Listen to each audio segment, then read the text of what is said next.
Hi and welcome back to another look behind the scenes of the development of Operation Flashpoint Dragon Rising. Today we're going to be looking at, or rather listening to, audio. Audio plays a massive part in Operation Flashpoint.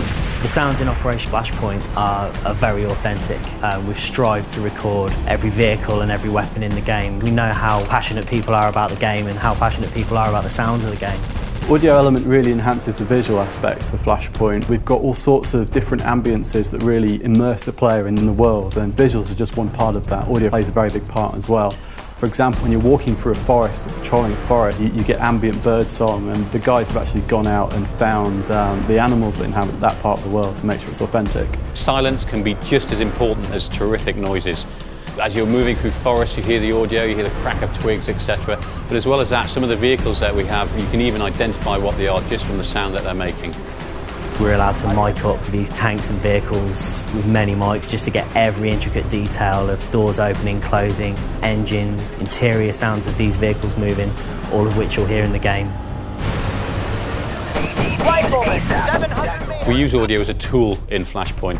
It lets you know that you're under fire. It lets you know where the fire's coming from. Audio plays a vital role within every mission in Operation Flashpoint. It's really important to dictate the mood of what's going on, whether you're hearing very long distance gunfire and combat to know where particularly large engagements happening, or whether you're using it to cue in where the enemy are located for Spec Ops missions. Artillery is one area where the audio really helps the visual aspect of the game. When artillery shells land across the valley, you actually get the sound delay. So you'll see the flash, you'll see the explosion, and then we model the speed of sound, so the actual shockwave and shake as the bass kind of hits you from the explosion.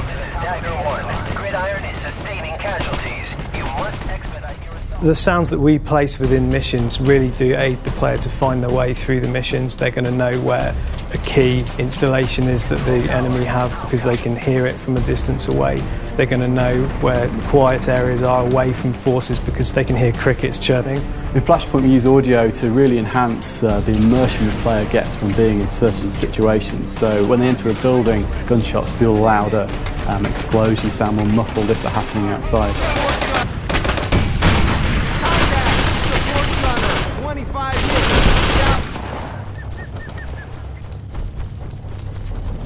When someone's firing at you from 500 metres away or 1,000 metres away, it's an actual asset of that weapon being fired at that distance. It's not trickery, there's no filtering or EQ being applied. We went to the Marines Production Assistance Office specifically to make sure that what we had matched Marine procedures and Marine conduct, so that we had a very genuine feel of how Marines actually talk. We have different stress states for your squad speech. So, for example, if you're under fire, your squad will use a loud, clear voice to project their orders. If you're in the stealth mode, your guys will be whispering and it'll be a forced whisper.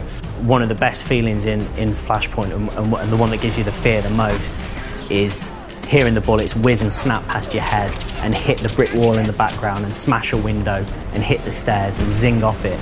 These things really make you panic, and it was one of the most important things to get into Flashpoint. And you think that when you start coming under fire and the PLAs start really suppressing you, you're not going to want to put your head up over those sandbags because one of those bullets could tag you and that'll be it.